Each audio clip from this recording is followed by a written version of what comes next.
Welcome back to the podcast. Today I am in Sydney studio with Jordan. How are you, Jordan? Good. How are you? I'm good. Feeling pretty full post-lunch. How are you? Yeah, I'm the same, to be honest. We were discussing before how we're not hungry, but we just ate lunch anyway. Yeah.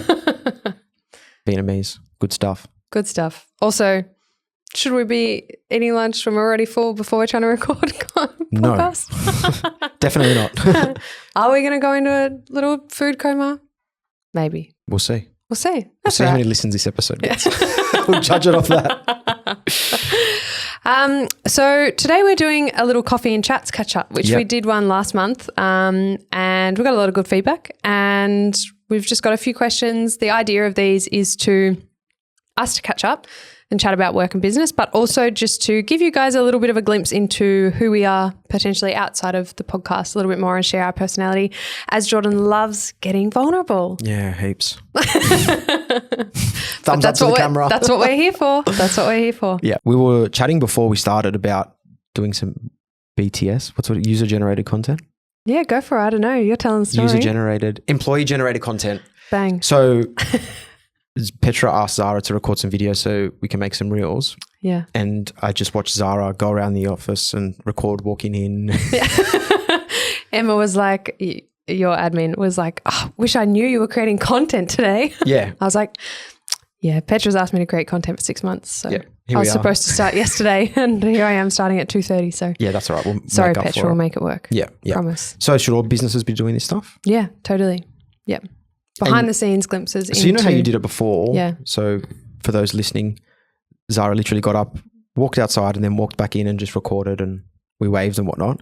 Is that the sum of it? Should everyone just be doing that, like day in the life type stuff? Just day in the life type stuff. I mean, there's lots of different ways you can do it. It's essentially just to get a glimpse behind the scenes of the business that they might be engaging with.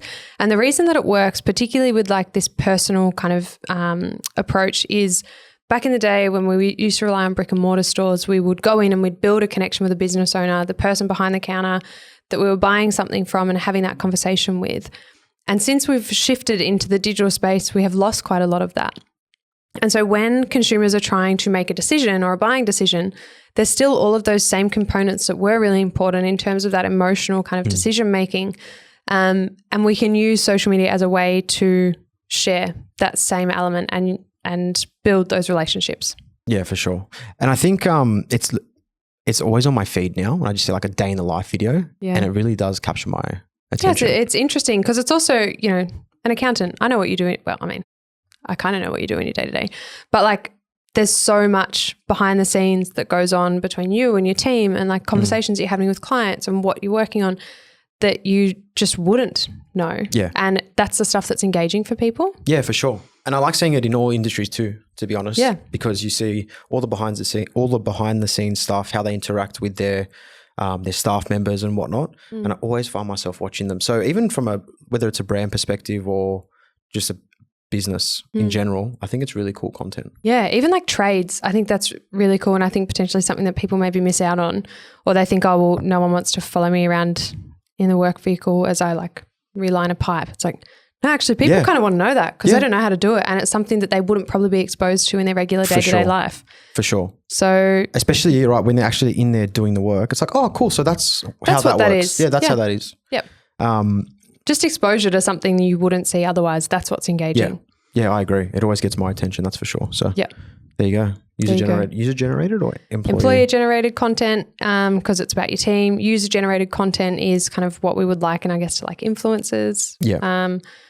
Organic kind of content created of a product or a service, but someone that doesn't work for that business.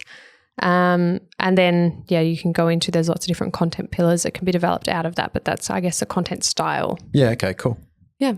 Good stuff. George, what is a trend in your industry that you're getting excited about at the moment? There's a few. The main one, and it's been used as like a fear-mongering tactic in our industry, to be honest, it's going to destroy us and take our jobs, is AI. Okay. But I'm keen to see what it can do. I don't know, maybe I'm wrong. Maybe it's going to wipe out our business, but I am keen to see if it can get rid of all the mundane tasks. I personally think that it will have a place in our industry indefinitely and it'll always be used. I don't know if it'll wipe us out because a lot of people still want to deal with people. Yep. We have chats with our clients all the time, and I don't. Well, you know what? Who knows? Some of these AI things coming out where it's like people having talk me through some. What are you referring to? So I saw this one. There's this accountant influencer. As lame as that sounds, there's an accountant influencer, and he uploaded, I think it was like 20 hours of him talking. He does a podcast every day. It's just him talking to the camera, and he uploaded 10, 20, 30 hours, whatever it was. And now it's memorized his voice, and it's gotten to a point where you can ask you would ask the AI a question and it would answer as if it was him. Wow. Does that make sense? I think so. So you upload all of it into the software, all of his voice recordings and whatever, and then you can ask this software a question and it would answer it as if it was him answering the question. Wow. Like his maybe not mannerisms, but the way he talks, the way he structures his sentences, crazy stuff. Because it's learned so much about him. Yeah, because he's just uploading everything. Think about it. Yeah, if we've done 100 podcasts and AI can now pick up on all these little things that we say, scary stuff. Well, that's kind of cool. Yeah. So interesting. So I think that's pretty cool. Yep. More so with AI and processing data, like processing transactions, I think that'll happen in the next 12 to 24 months. Okay. Which is good because it gets rid of all of the mundane tasks that we have to do. And I think what else I'm excited about is people are becoming a lot more educated about what their BAS is and about their accounting, and people want to have more of an understanding, which is good because it makes us keep to a higher standard and make sure that we're relaying information. So I think that's really good as well. And I think that's off the back of these influencers of this content that we're talking about. Like there's an awesome accountant that does content. I think it's Charlton's CA. Yep. Yes. Yeah. I think you showed me those guys before. Awesome. Yeah. Like his content's awesome. Yeah. And people are starting to watch that stuff. So I think that really highlights why it's important to do that content stuff. Yep. But for me, that's what I'm excited about. What about you? What's on the horizon? I think in a similar vein, I think the rise of like AI agents and their impact on e-com is more. Pretty cool and even advertising. What's an AI agent? But essentially similar to what you're saying is like using this AI agent or this AI bot to analyze like a huge amount of data to understand behaviors, purchase histories, individual preferences about customers, depending on what industry you're in, to be able to deliver like tailored product and service recommendations and offers based on this profile that they've built on those people. And again, I guess it kind of goes into a little bit of what I've said in the past about like email marketing and how that could be a passive revenue stream and how you can really utilize that within your business to really drive and scale growth. But I think this is an opportunity for that as well. If you have the system set up to gather the information that you need to really feed into these AI agents, then essentially you've kind of have this new mechanism working for your business that is creating these personalized and tailored offers or recommendations to customers based on, what this AI thinks this person is most likely to buy. So what you get delivered is going to be different to what I get delivered, which is going to be different to what Adrian gets delivered. And it's just based on how we've engaged with that business, that brand, that company in the past. But it's creating something that's like, oh, hey, this person is more likely to buy if I send them this, and this person's more likely to buy if I send them this. And, there's some stats that I've said on the podcast in the past that like 70 or 76% of customers want to have like one-on-one, like personalized, tailored conversations with businesses. And so this just kind of leans into that even more. Yeah, cool. It's an interesting space, that AI agent stuff. And there's an Australian company called Relevance AI, and they like pre-build them. Wow, there's another company called you know what? I'm going to get it up just so I don't say it wrong so people can check it out. But yeah, it's so interesting. N8n.io. I think it's similar to Make and Zapier, but I think that there's AI that's built into it. But yeah, it's super interesting. I've seen some videos on YouTube where people build out these massive mind maps of these AI agents, and it's just crazy. It's like the if-what logic built on the back of the ChatGPT or Gemini or that Chinese one that just came out, DeepSeek, I think it's called. Awesome stuff. Wow. Awesome stuff. Like an example that I saw was they set up an AI agent for SEO keyword research, and it would do all the research based off whatever the input is, and then from there would like even write the blogs. It's obviously a bit more in depth than that, but in the crux of it, that's what it does. That's what it does. Wow. But there's so many steps to it. It's super interesting to see where it's going to go. I mean, there's website building software out there already that essentially I saw that the other day. Yeah, you essentially say, hey, I want to create X product in this period of time to align with the Olympic Games, for example.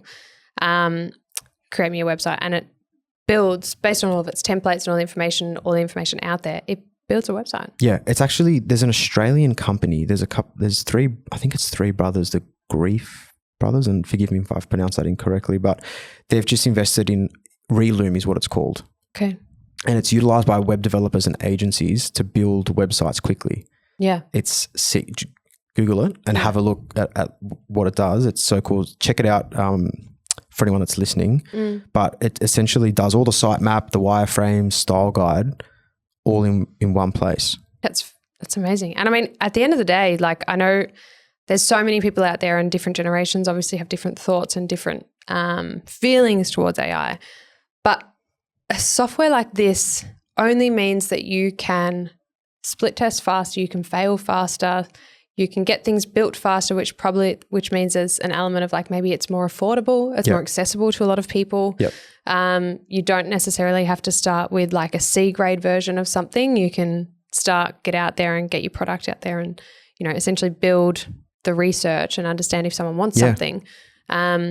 And like we always say, like fail and fail fast. Get this out there, fail, figure out if it's working, if it's not. And then also there's an element of like, I think if web developers, graphic designers, you know, depending on kind of where they sit, if they can find ways to utilize this within their own business, it's going to allow them to potentially work on bigger picture strategy. Yeah, for sure. And it's interesting what you said about like failing and failing faster, whereas traditionally, well, you would know better than me, but I would guess a sitemap, wireframe, style guide, like to get that done end to end, surely it's a few months minimum. Whereas now if this is done in a few days, well, you can test so many in that same 2-month period, you can test so many different things. Yeah. And so potentially edits and changes are fast as well. Obviously, we know that in business, things are dynamic and they're moving quickly and things are changing, and you need to be able to make quick changes. And obviously, if you need to change your service offering or you need to change your product or whatever it might be, if you have to go back to a web developer who's custom coded a website, that can take a really long time. Yeah. Obviously, if something's built through Elementor, for example, which is almost like a drag and drop style website, similar to sort of Squarespace, the changes are much faster and much easier. Again, I haven't played around with Reloom as an example, but there's probably an element of that's faster again. Yeah. Wow, this is crazy. I literally just entered on their website, accounting firm in Australia, and it's built the whole sitemap. Wow. Not that I know if that's right or anything, but it looks awesome. Whilst I've been chatting, it's come up with that.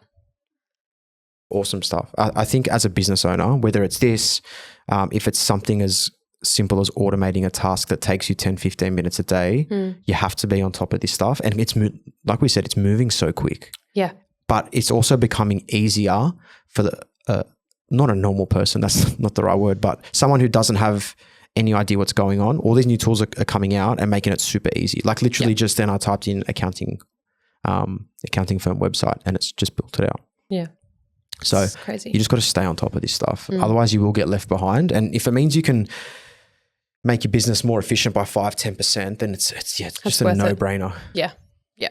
And I think if you wanted to work with a brand developer and then you wanted to build a website and all of that's involved, that could be a $20,000 investment, which if you're first starting out, maybe you've only got 50 grand in the bank. Do you want to spend 20 grand of that on one part, and it's important, but maybe there's a world now where you pay the subscription fee, you pay the build fee, and maybe it's $5,000 to $10,000, much more accessible, means you potentially have money to spend on other areas of your business. Yeah, for sure. Speaking of BTS content, I kept making up these new acronyms as we're going. That's all right. I'm into it. So what's a behind the scenes moment for your business that people wouldn't normally see and you think it's important to share?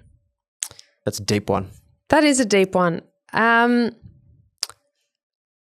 I think cash flow concerns is like, and the stress that can be associated with it. I think there's this really glamorous facade around like running and owning a business and how cool it is. And like, yeah, absolutely. There's like the conversation I hear typically is like independence, flexibility, there's freedom, you get work-life balance, you can choose when you want to work, where you want to work, you can choose who you want to work with. And all of that is true to a degree. But there's also quite often like a looming cash flow concern. Like, do I have enough clients? Obviously, you always want to get more clients because that means more ability to grow and it means more ability to try and test new things with less risk involved if you've got like a healthier cash flow coming into the business. But I think that's just a reality of maybe that people don't talk about often enough, is being like, okay, cool.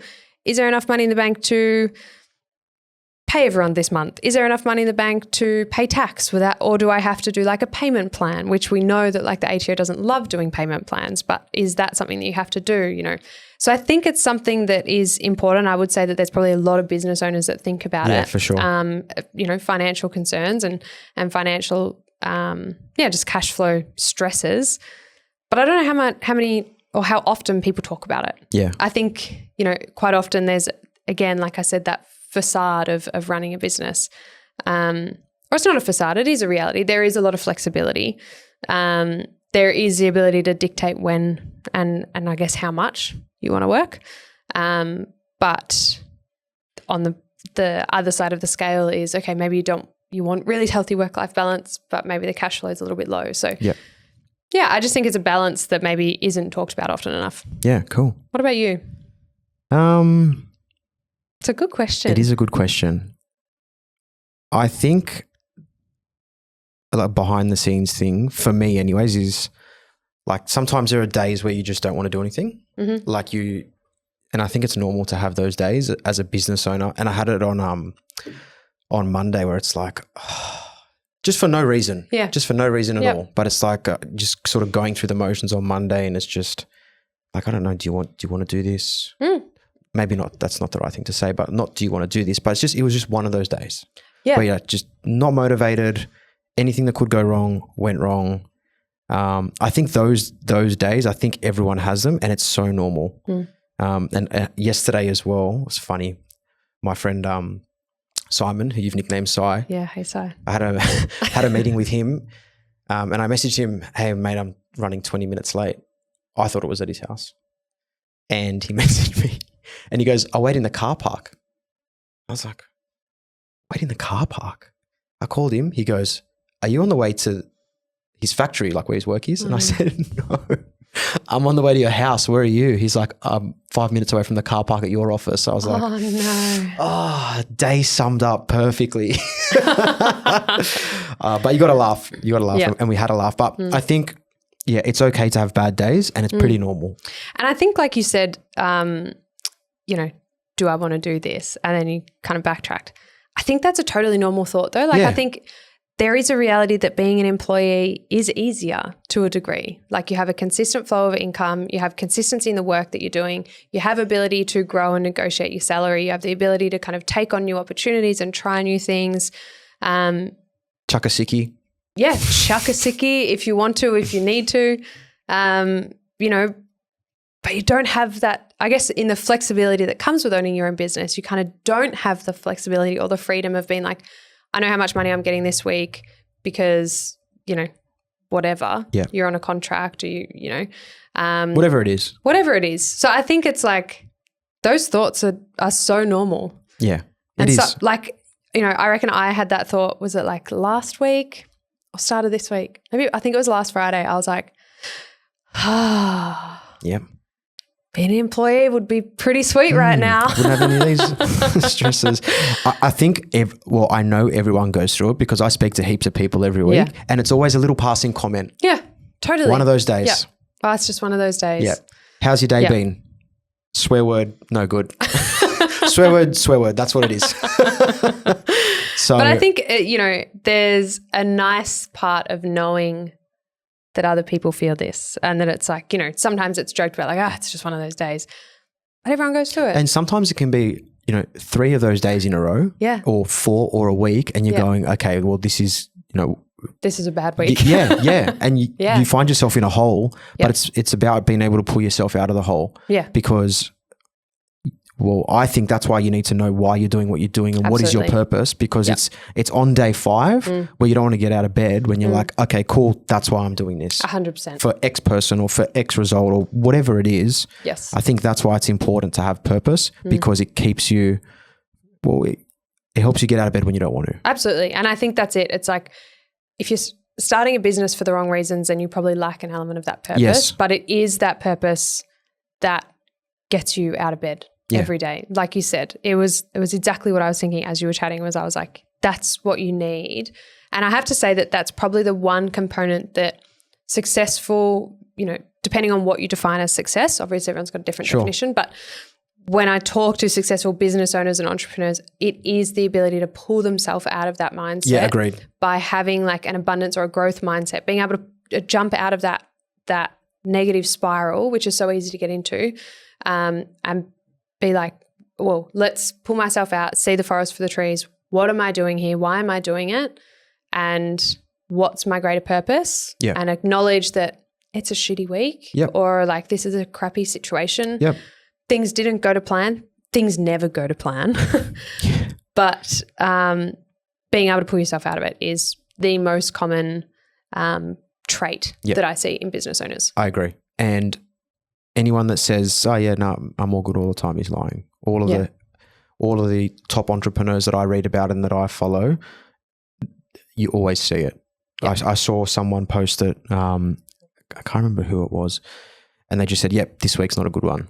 And like this guy is worth hundreds of millions of dollars and runs heaps of businesses. And it's like, yeah, just one of those weeks, not feeling it this week.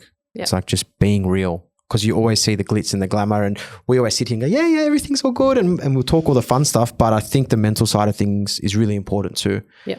Because it's a very real part of it, and it's a part that a lot of people don't like to talk about. Yeah. And I think you can talk about like tools and tactics and strategies and workflows and processes. But I think that, which is a podcast episode that we're going to do as well, but I think that like the mindset that you have as a business owner is just as, if not, in my opinion, more essential and more critical to your success than having the right workflow or the right process. Yeah.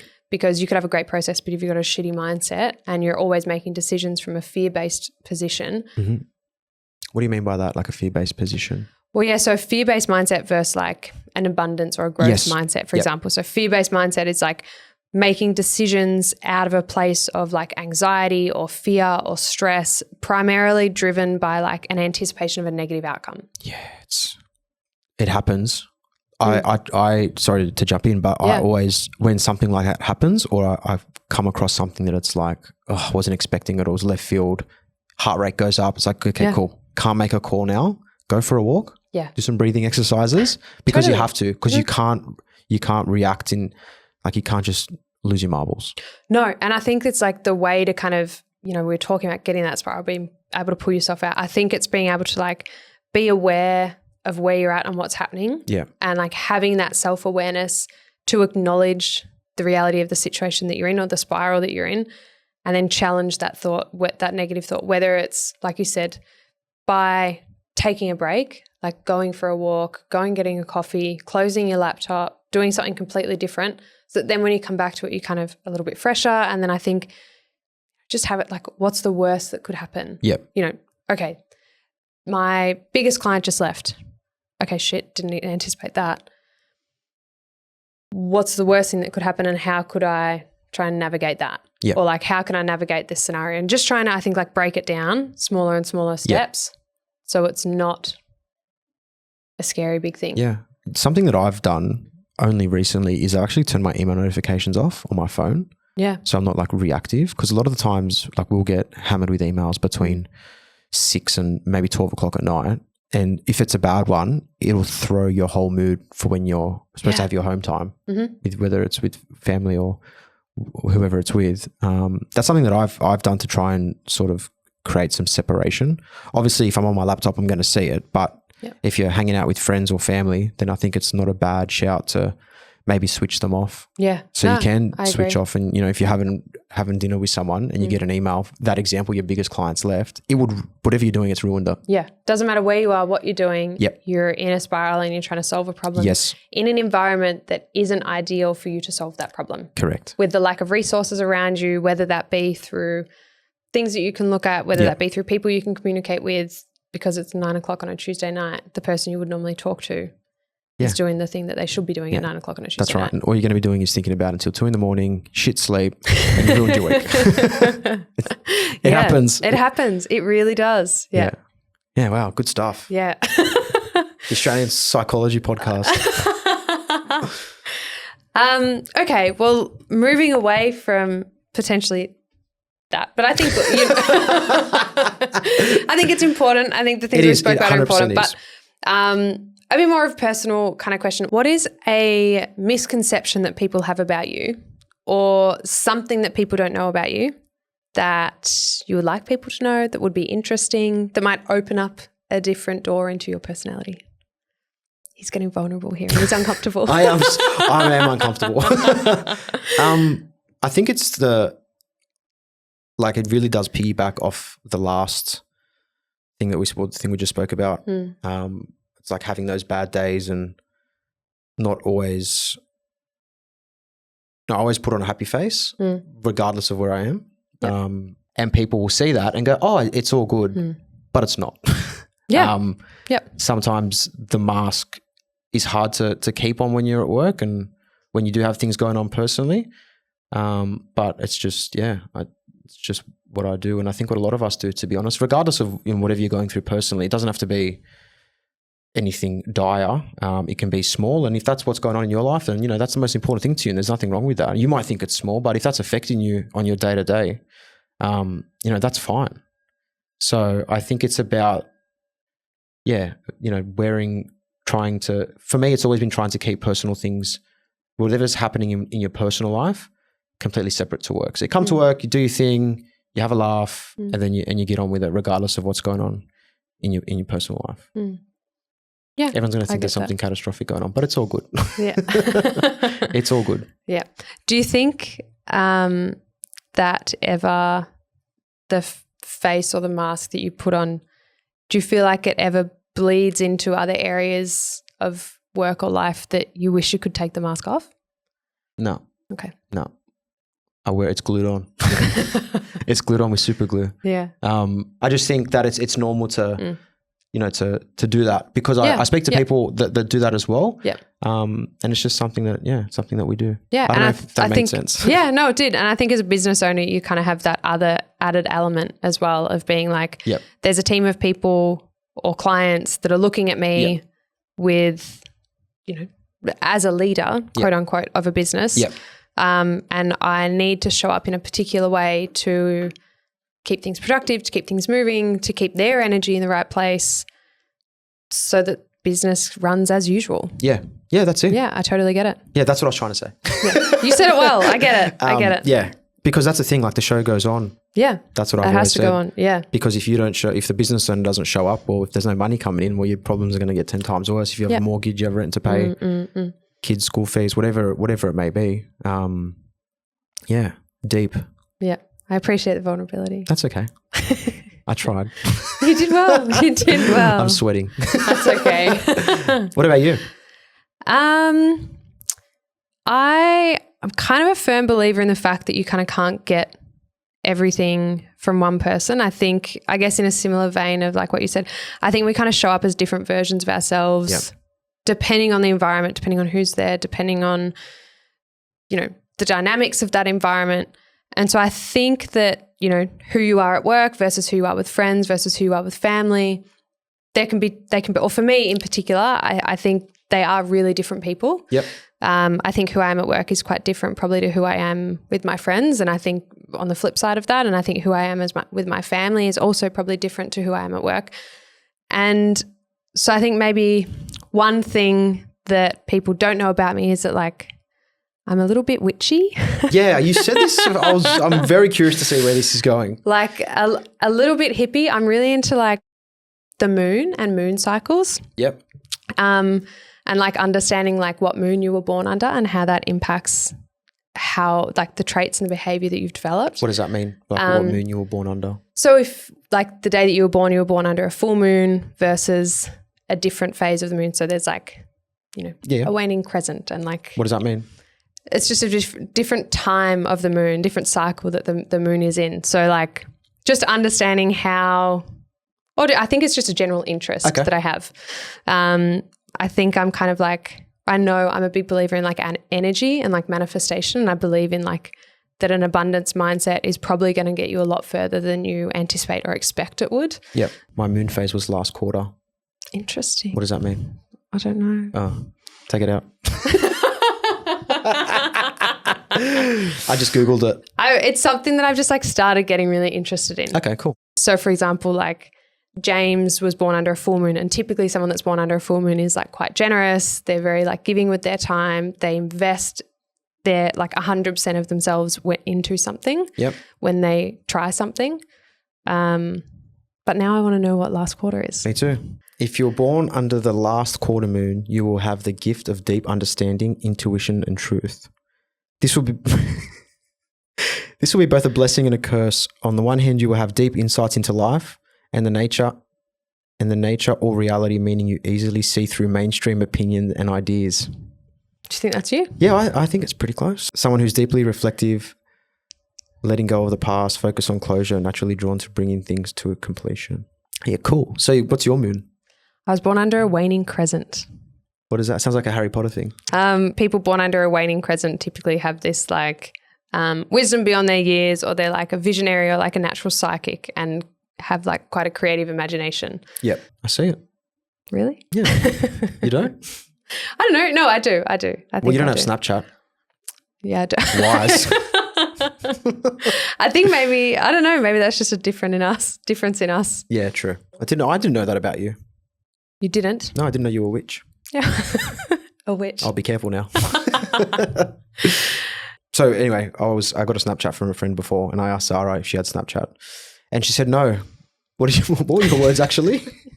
What were your words? So no, I'm not 14 or something like that. And I was like, oh, thanks.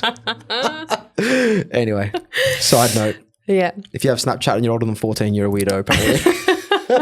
That's a really big deep dive on a personal note. Yeah. Hands are sweaty. It's hot in this room. Enough vulnerability for now. Yeah. I actually messaged Emma. I said, can you put the aircon to 18? Okay. Back to the safe space of business. What is something or a time that you had to pivot significantly in your business? And what did you learn? For us at the start, it was just clients, get clients, win work, sales. Yes. And we found that was, it was all good and it was working and we're getting heaps of work, but we had like quality drop off, and it's like, oh, okay, quality drop off. We would miss things and there would be just too much work for us to do. And as soon as we identified that, we're like, whoa, slow down. Okay. Pivot, hire. And now we hire like too early. So now we'll hire maybe 3 or 4 months in advance before we probably do need it, so that doesn't happen again, because we've seen a big influx of work.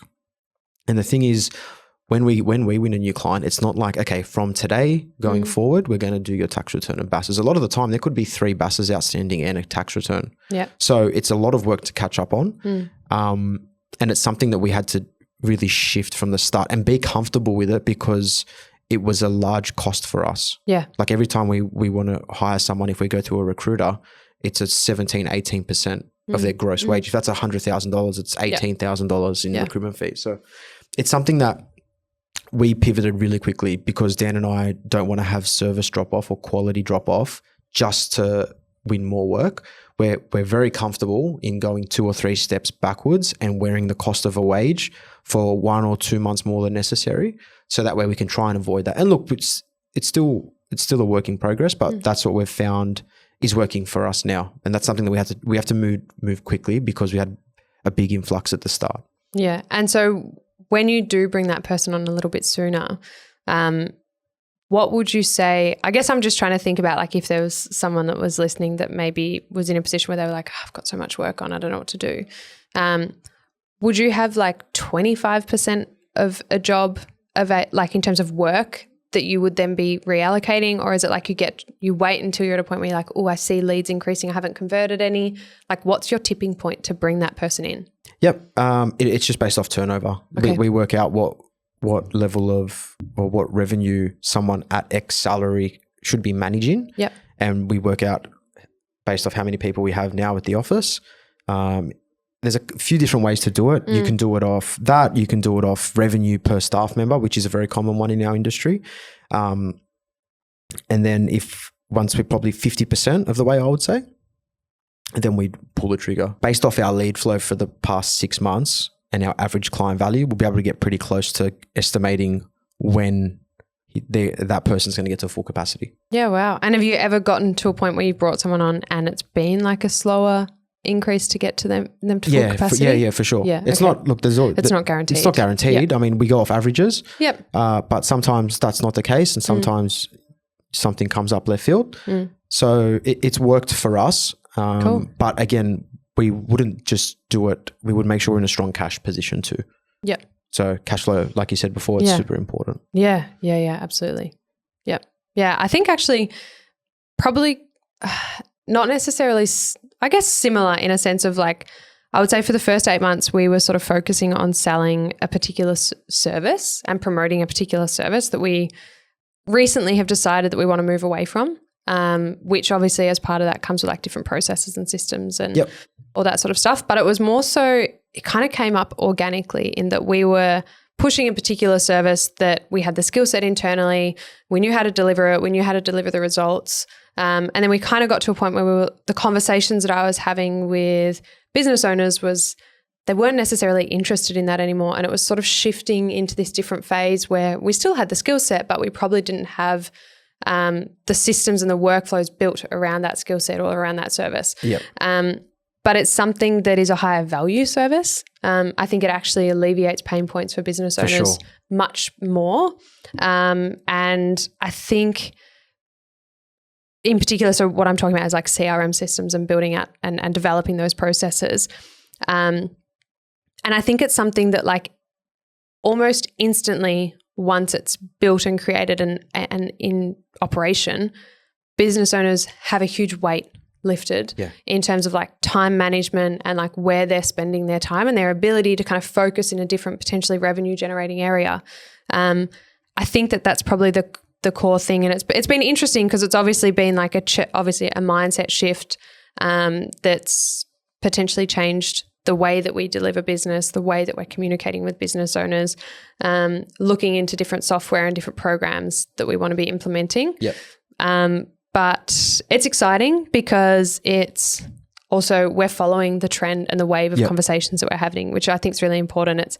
I think there was a podcast episode that Owen did the start of 2024, which was about following the money, essentially. Like you've got live feedback from people telling you what they want, and rather than like pushing a particular thing, it's like following that conversation and shaping your business based on what people want, which is what we're doing at the moment. Yeah, for sure. Just not moving with the crowd, but following your customer on their journey too. Yeah, absolutely. So you can deliver them the most value. Yeah, and deliver them what they want too, rather than kind of creating something and saying like, okay, cool, yeah, that's a super valuable thing. We don't offer it, but go over here. Yeah. Or okay, we offer it, but like this is our core service offering. Yeah. Be like, yeah, okay, that's what you want. We can do that, and we can do that really well. And this is what it looks like. Yeah, exactly. But it's, changing our business model and our structure as well. For sure. A lot of business owners, they get stressed out about that if it's outside their normal service offering. But in a age or economy, whatever you want to call it, where things are moving so fast, you have to be able to keep up with it. And you can't take 6 months or a year to make a decision about your service offering, especially if it's not going to, not that it's not going to be there, but if you see the demand decreasing in the next X amount of months. Yeah, absolutely. Don't wait for like all of the air to fall out of the life raft. Yeah, exactly. Just flogging a dead horse. Make the decision sooner. So, and I think that's just part of it. Like being in business is like so important, is being able to be adaptable and flexible to the environment, and the environment's always changing. For sure. Business is always changing. Trends in business are always changing. What people are looking for, what people are talking about. And you need to be able to move with that. 100%. And, going through it at the moment, it's, like I said, it's exciting. Like, yes, it's a little bit more work, but it's also exciting. But I think it's also me knowing like it's probably a more, like for our business, it's probably a more profitable service. Sure. But it's also something that we enjoy more because it's probably more active problem solving. And like I said, it's going back to actually alleviating a very real felt lived experience that business owners are struggling with, which is like lack of time and spending a lot of time on admin heavy things that could be automated and improved and improving the processes. And it's just kind of that one stepping stone that when we are doing it for people, we're seeing just like the weight lift off their shoulders and they're just like, oh my God, I can't wait to share this with everyone. Which is exciting. For sure. So I guess in that vein, obviously like shifting business or like shifting kind of structures or pivoting kind of areas of business, what's something, or whether it's recent or just like an experiment that you've tried in grey space that's failed? It's quite a few. I think doing all of the automation stuff myself and spending the time doing it myself, once I had the ability, like obviously if you can't afford to get someone to do it, you have to do it. But me trying to do it all myself, I think is an experiment that failed because things would break and you'd have to go in and fix it. And I felt like it was all in my head and it's hard to roll it out to all the staff. So I should have got someone in to do it instead. That's something that I think that I failed in terms of trying to implement something. How much time did you invest in it, do you think? So much. Because it's one thing of like doing it, but like the hundreds of hours of research to understand it was a nightmare. I love it. I love doing that stuff. I love researching and learning new things. Where's the most effective way for you to spend your time? Correct. And it wasn't that. So I think that's probably the biggest experiment I've tried. And I wouldn't say failed, but like a big learning thing. What about you? Yeah, I think what I tried to do was bring someone into the business. So in hiring, it was a bit of a hiring mistake. I tried to bring someone in the business that had a crossover of skill sets. And that was very early on. Very early on. I tried to get somebody that could do paid advertising, so Facebook advertising, also Google advertising, but also had experience in organic and in particular like content creation and editing. And I tried to get an all-in-one, really, which, when you try to kind of combine everything, there's an element of like either you're paying a lot or the quality is not great. And unfortunately, in this particular case, the quality wasn't great. They definitely could do one particular component. They could do Facebook ads, and that was great. But the other areas had a great attitude, absolute go-getter, was willing to give everything a go, but the quality of output just wasn't quite up to standard that I was happy with. But yeah, I guess that was something I wouldn't necessarily say it failed because then we kind of tried other things and it allowed us to kind of shape the direction of the service offering that we were moving in anyway. But yeah, I think it was probably an experiment that trying to put all your eggs in one basket, really. Agreed. Definitely learning. Yeah, absolutely. I guess in that learning phase, what's something that you are trying to simplify in business or life at the moment? I would say having like clear lines with my time. So post X, I don't know, call it 7 o'clock, it's like no work. Just like family time, relaxing or exercising, whatever it may be, but getting like really strict with that. And that's why I've turned my email notifications off, like Slack goes off, just to not necessarily bad, because I know at the start of the episode we're talking about the bad things that can come up and throw your night, but it can also be a good thing too. Like if there's like, hey, I'm a new client and I'm worth a gazillion dollars, you're like, whoa, I'm going to definitely stop what I'm doing and reply and I can do this, I can do that, we can do that. You know, Dan, did you see that email? It's like, well, that's not ruined your night, but it's still thrown it. So and then you've interrupted somebody else's night. Exactly. So it's just about having those really thorough lines in the sand for that. And look, some people don't do that, and that's fine. That's what I'm going to try and do at the moment. But look, don't get me wrong. There's days where you'd work until you go to bed. Like it's that's what I'm trying to do. I guess it's having the intention. Yeah. Absolutely. I 100% agree. I think I'm a big believer in boundaries. It's not necessarily something I've stuck to agreed. Recently.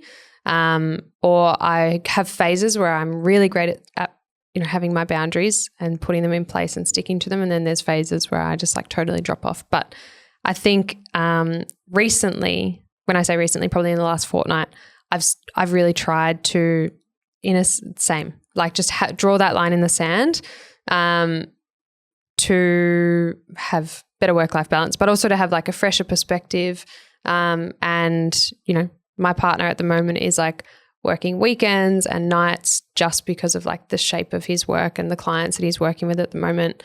But we like going to the gym together. So then like, okay, well maybe Monday morning we go to the gym and we go for coffee and I start at 10 or 11 because then the reality is I'm working on a Saturday or a Sunday because he is anyway. Yeah. So it's just kind of like, simplifying what I'm doing and when I'm doing it, being okay with that, being realistic with that, which is hard. It is. I mean, I've turned my notifications off, but like I'll find myself opening and going refresh. Refresh. Are you addicted? Probably. Yeah. Addicted to emails and Snapchat. With my mates. All the good stuff. Yeah. So yeah, I think it's important to have lines, but look, it comes in ebbs and flows. There are going to be weeks where you're not going to be able to do that. And that's normal. I mean, like for us, we have a lodgement deadline coming up next week where it's like full steam ahead. Yep. If we're here till 8, 9 o'clock, it is what it is. And then there's weeks where it's a bit slower and you can do that stuff. So I think it's all about waves and it comes in waves. Yeah. And like pacing, there's like those seasons of busyness and seasons where you can kind of take it a little bit slower. And it's just part of it. You might have like a huge influx of clients, or you might have a bunch of clients that are really interested in working with you, but they can only meet at certain times of the day. So rather than being like, oh, sorry, I only work 9 to 5. Yeah. You go, okay, yeah, sure. Let's jump on a call at 7:30 on a Tuesday night. Yeah. Because you want to have that conversation with somebody. Yep. I totally agree. I think having boundaries is great, but then also probably not being so set in them that they end up harming you or hurting kind of the greater good of what you're working towards as well. Sure. Yeah. What's one thing, last question, what's one thing that you wish people asked you more often? I don't know. Okay. What about you? I actually think I wish people would ask me about my business more often. Yeah? Tell me more. Well, I think it's just other than I get a lot, obviously I talk about the business to you and Owen and Daniel quite a lot. So I get to like flex that muscle, but obviously I'm so passionate about it, like about what we do and why we do it and why we exist. And I kind of just want to talk about it more, but I'm also aware that like not everyone wants to hear about it. But yeah, I think that's one thing is like people, I wish people would just be like, oh, what's going on in your business world at the moment, or what's going on with work at the moment? Because I find myself, just wanting to talk about it. Yeah, that's true. I always get asked that. How's work? Oh, it's crazy busy. Oh, that's good. But that's the end of the conversation. Yeah. And you kind actually, do you have 45 minutes? Yeah. And I think I think it's important to have that awareness and like recognize that, okay, there's a surface level question. And then if someone's a little bit more interested, okay, you can kind of probably pick that and you can go a little bit further and then you can go a little bit further. But then by the time, like I want to go right down. Yeah. But there's not many people that want to go there. Yeah, it's true. And a lot of people won't understand it. Yes. And they'll think you're bragging. Yes. But you're not. Yeah. It's just something that's exciting and it's fun. And it's like, I'm passionate about. It's like I do it 5 or 6 days a week. So it's like I want to talk about it all the time because it's such a big part of my identity. Yeah. But I also am aware that, like we just said. So you could come to the pub with myself, Sai, who listens all the time, and Dan. Who I know too. Yeah. I'll just fly up to Sydney on a Friday afternoon. For an hour. One come beer, to the pub, and then we go. Have a drink and then go home. Yeah. But look, I'm thankful for that. Yeah. I enjoy it. We talk about business. Yep. Talk about nonsense. It's fantastic. Yeah. Thanks, George. Thanks for being vulnerable. Yeah, I didn't reveal all the cards. No, you didn't. No, it's fine. It's fine. It was good. Maybe one day. But yeah, that was awesome. Yeah. Thanks, George. Thanks for watching this video on the Rask Network. While you're here, don't forget to like and subscribe so you can get videos each and every day on business, finance, investing, and so much more.